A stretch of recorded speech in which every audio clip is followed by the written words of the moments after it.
Bonjour à tous, j'espère que vous allez bien. Aujourd'hui, je vous retrouve pour le tirage de la pleine lune du vendredi 5 mai qui aura lieu en Scorpion. Donc le tirage ici est pour les signes de feu, Bélier, Lion, Sagittaire. Bon alors à la nouvelle lune, finalement je n'ai eu le temps de poster que le tirage des Béliers. Parce que j'ai de la famille qui est arrivée en vacances, donc les lions et les sagittaires n'auront pas eu leur tirage. Alors ici, je regroupe les signes astrologiques par élément cette fois-ci. Nous avons la tempérance en première carte qui saute. Donc ici, on a peut-être une première information, première indication de tempérer les choses, de calmer, de contrôle. On a le battleur et la tempérance encore à la coupe. Donc ici peut-être oui dans un nouveau départ, peut-être modérer les comment dire les ardeurs d'un nouveau départ, tout ce qui peut être côté passionnant de la nouveauté. Je ne sais pas trop, là on va laisser parler les cartes. Donc une première carte pour voir votre état d'esprit général. Bon, je ne voudrais qu'une, donc je recommence. Donc l'état d'esprit général pour les signes de feu.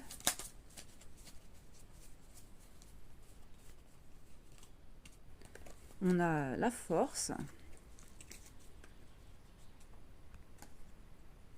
qui rappelle bien sûr la tempérance, dans le sens de maîtrise des émotions, de maîtrise de soi. Malgré que la force puisse parler d'énergie, de dynamisme, mais ici je ressens plus le côté passif. On a quand même l'ermite en dos de deck, donc plus un côté introspection ici, sagesse qui ressort. Surtout qu'il y avait quand même eu du coup cette tempérance qui avait sauté en mélangeant le jeu, plus à la coupe aussi. On a quand même le battleur, une énergie de nouveau départ, mais le soleil, un problème que vous pourriez rencontrer. Donc ici peut-être un côté un peu pessimiste, peut-être du mal à y voir clair tout simplement. On a le mât en dos de deck, donc encore une fois cette idée de nouveau départ. Dans la spontanéité quand même ici avec le soleil et le fou ensemble, c'est vrai que ça fait penser ici à harmoniser tout ça avec plus de légèreté, d'insouciance.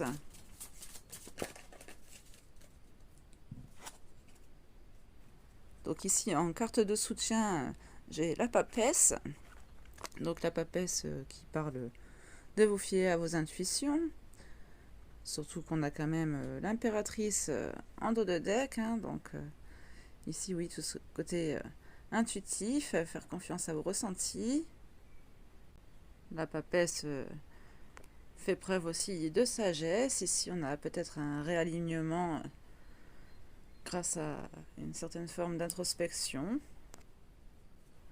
Bon, on va aller chercher une carte pour voir ce qu'il y aurait à retenir de tout ça, de la situation. Quel serait l'apprentissage? Alors on a l'empereur. Donc ici peut-être plus d'ancrage, de stabilité. L'empereur peut nous parler de confiance en soi. L'empereur c'est quand même quelqu'un sûr de lui, parfois même un peu arrogant, mais si je ne ressens pas forcément d'ego, je pense plus que c'est la confiance en soi ici à travailler. Surtout qu'on a aussi les amoureux en dos de deck, donc on est peut-être face à une indécision, à des doutes, un choix, deux chemins possibles, deux éventualités, deux opportunités. Alors on va aller chercher la carte surprise, la bonne surprise pour vous, les signes de feu. Alors ici j'ai eu deux cartes. L'impératrice et le fou. Je recommence parce que je n'en voudrais qu'une. Donc une carte pour la bonne surprise pour les signes de feu.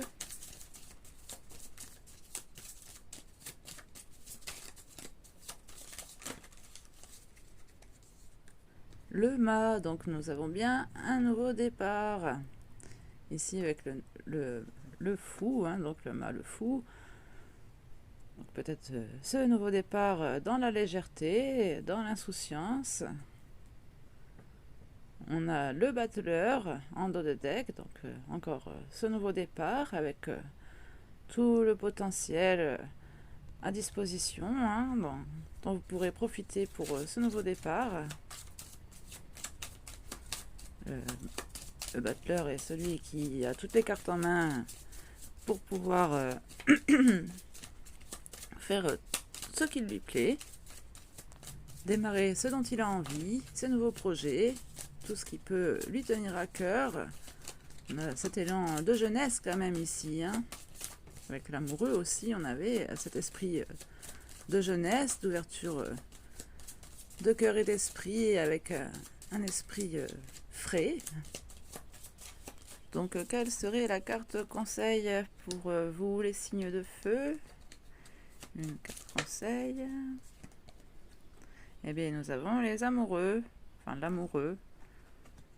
Donc en conseil, l'amoureux, ça pourrait être justement d'être plus curieux, de toujours chercher à comprendre plus, peut-être en discutant avec plus de monde. On a quand même du coup le monde en dos de deck. Donc c'est pour ça peut-être plus s'ouvrir aux opportunités, s'ouvrir aux autres. Derrière on a le battleur. Donc on a encore cette idée de nouveau départ. Bon alors je vais vous prendre un autre tarot, donc cette fois-ci un tarot complet pour essayer de préciser un petit peu ce tirage.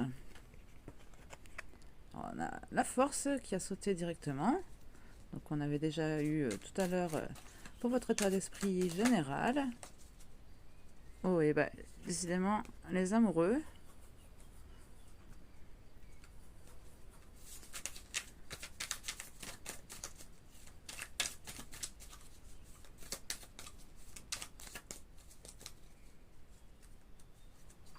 Et à la coupe, j'ai deux chevaliers. Donc le chevalier de coupe et le chevalier de denier. Donc ici, il peut quand même y avoir une notion de se battre contre les injustices, hein, avec ces deux chevaliers qui aiment les causes justes, hein. On a la 5 de denier sur l'état d'esprit général, donc on a quand même ici un sentiment de tristesse, de deuil. Dans ce tarot, on vous demande de ne pas rester seul, hein, pour sortir de cette période difficile. On a la tempérance en dos de deck.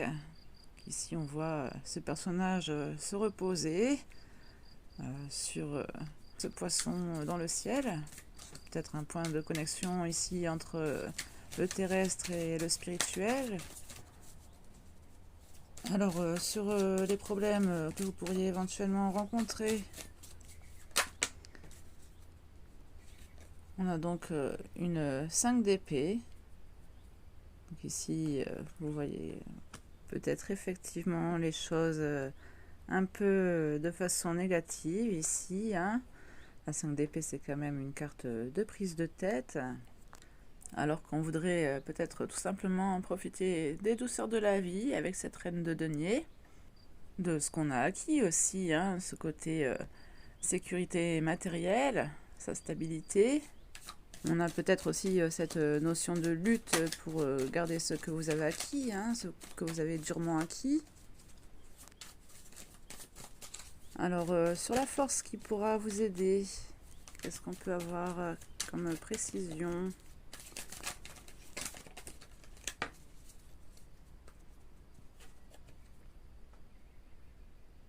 Nous avons l'as de bâton.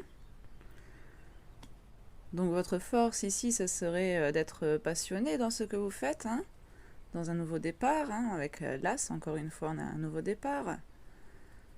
On a une reine de coupe en dos de deck. Donc on nous parle plutôt de quelqu'un d'émotif. Il peut s'agir aussi peut-être d'autoprotection avec cette reine de coupe sur l'as de bâton. On a quand même, vous voyez, ce personnage comme il tient, je ne sais pas, sa peluche, on dirait, contre soi ici. Comme s'il voulait se protéger.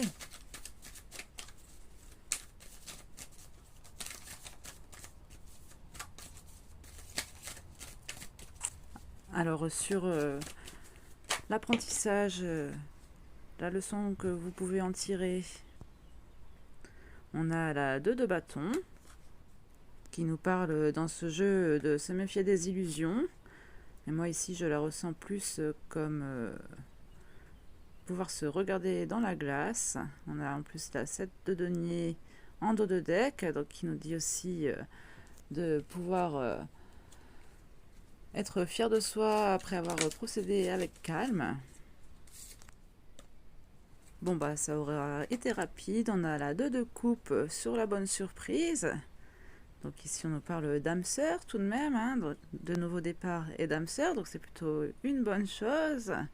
On nous parle de connexion intime avec cette 2 de coupe, donc la réunion peut-être ici avec votre âme sœur. On a la reine d'épée en dos de deck, donc il y avait peut-être quand même un éloignement, une distance, de la froideur. Il y a peut-être ici des vérités qui vont être dites. Quelqu'un qui va trancher. Donc il serait plutôt tranché ici en votre faveur. On a la 6 de coupe en carte conseil. Donc ici on nous parle peut-être de lien justement d'âme avec cette 6 de coupe. On l'a quand même sur la carte des amoureux, donc vous êtes peut-être face à un choix, mais il peut aussi s'agir de votre regard envers vous-même, vers votre enfant intérieur. Remarquez aussi qu'on a aussi ce petit miroir sur la 6 de coupe, je ne sais pas si vous verrez bien. Ici, le petit diablotin tend un miroir. Ce personnage enfermé dans sa tour. Comme on avait déjà eu cette idée avec la 2 de bâton, de se regarder en face, peut-être. On a encore une fois avec la lune cette idée de reflet, d'effet miroir. Bon, la lune, ça symbolise tout ce qui est caché, le côté intuition aussi, qu'on avait déjà tout à l'heure aussi avec l'impératrice, la papesse. Derrière, qu'est-ce qu'on a? Une 8 de denier. Donc on a une notion d'apprentissage ici, de se laisser guider par quelqu'un, peut-être un maître, un modèle, un mentor. Je pense ici que l'apprentissage, c'est plus de regarder les choses en face, de ne pas vous voiler la face, de regarder les choses telles qu'elles sont pour faire votre choix. On a quand même cette idée de choix, de décision à prendre, de nouvelles ouvertures pour un nouveau départ. On nous parlait quand même de confiance en soi, d'ancrage, mais à la fois d'intuition, de sagesse, mais aussi de dynamisme, de force, d'action, de passion. Bon, on va aller chercher quelques messages de l'oracle des énergies lumineuses. Un peu si on a des cartes conseils pour vous, les signes de feu. Bon, bah nous en avons 2. Donc le chakra sacré.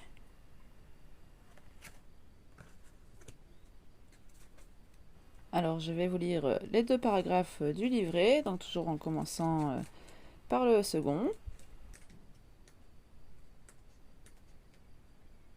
Je manque parfois de flexibilité, je ne me relie pas forcément à ce que je ressens, je suis peu ou pas à l'écoute de mes sensations et je ne me sens pas épanouie. Les échanges autour de moi sont parfois basés sur une dépendance, car je n'arrive pas toujours à me détacher de ce que les autres me disent.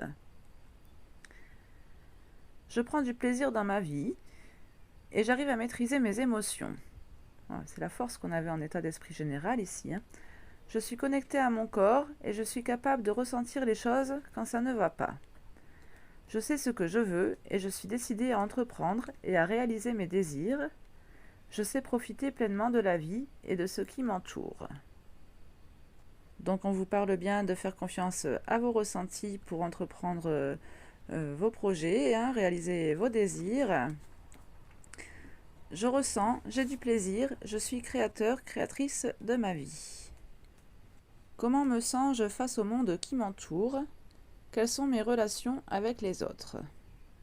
Oui, on avait déjà tout à l'heure justement cette ouverture avec le monde, l'ouverture par rapport aux autres. On vous parle ici de trouver votre place dans le monde qui vous entoure. En dos de deck, nous avons la reliance.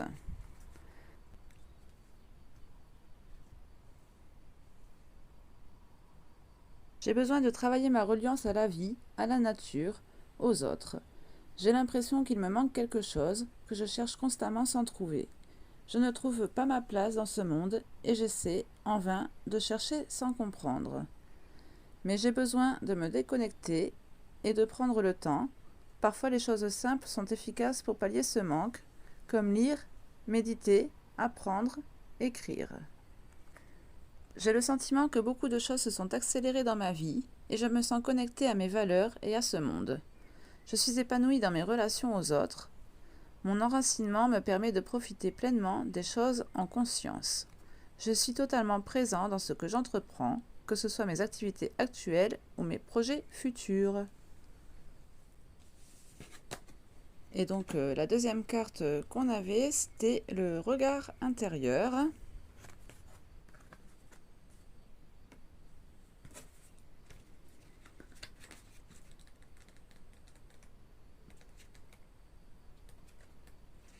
Je cherche encore trop souvent à analyser les pensées qui viennent à moi. Ou ça c'était la 5 d'épée qu'on avait tout à l'heure. J'y accorde de l'importance en essayant de résoudre mes tracas du quotidien ou des situations plus complexes qui m'empêchent de vivre plus sereinement. Je sais que j'ai besoin de me détacher du mental pour lâcher prise. Grâce à la méditation, je suis capable de porter mon attention sur mon être intérieur. J'apprends à découvrir un autre aspect de moi. Je me suis détachée de mon corps et je deviens un observateur, une observatrice, un spectateur, une spectatrice de mon mental, ce qui m'amène à regarder mes pensées d'une autre manière, sans essayer de les analyser ou de les juger. Et oui, on avait plusieurs fois cet effet miroir qui vous poussait peut-être aussi à vous regarder en face, regarder plus peut-être aussi envers votre enfant intérieur, ce qui vous maintenait dans le passé, dans les souvenirs, la nostalgie, avec la 6 de coupe. Peut-être aussi quand vous invitez à sortir d'une relation karmique, avec des schémas répétitifs, peut-être. En suivant, qu'est-ce qu'on a derrière la reliance, l'intuition. Donc l'intuition qui parle aussi d'avoir les idées claires, de ressentir sa boussole intérieure. Donc on a la reliance et l'intuition. Donc on a vraiment l'idée de vous faire confiance à vos ressentis ici pour pouvoir vous sentir connecté. En suivant, on a l'effet miroir, donc on a retrouvé tout au long du tirage l'image de soi aussi. Remarquez encore comme on a cet effet miroir sur cette carte là aussi. Bon, on l'a eu quand même sur la 2 de bâton, la 2 de coupe, la 6 de coupe. C'est vrai qu'on avait aussi avec donc, le regard intérieur qui est un peu le miroir de soi. Ici donc on a encore ces effets miroirs que je vous montre ensemble pour vous montrer un peu les similitudes des cartes. Remarquez d'ailleurs qu'on est sur les mêmes couleurs, hein, bleu, rouge, orangé là. Donc chakra racine, chakra sacré, chakra du troisième œil. Encore une carte du chakra racine en suivant, la peur, donc qui peut parler de réticence à se lancer dans des nouveaux projets. On a le lâcher prise justement en suivant. Bon, je m'arrête là, ça fait déjà beaucoup. Bon, j'espère en tout cas que ces messages vous auront parlé. J'espère que ça aura quand même été assez précis, hein, le fait que je fasse les 3 signes de feu en même temps. N'hésitez pas à me faire les retours de vos ressentis dans les commentaires. Ça m'aide quand même aussi fortement à avoir confiance en moi, en mes tirages. Je vous rappelle que je suis débutante et que du coup, tous les j'aime, les commentaires et les abonnements sont un grand coup de pouce pour moi et je vous en remercie énormément.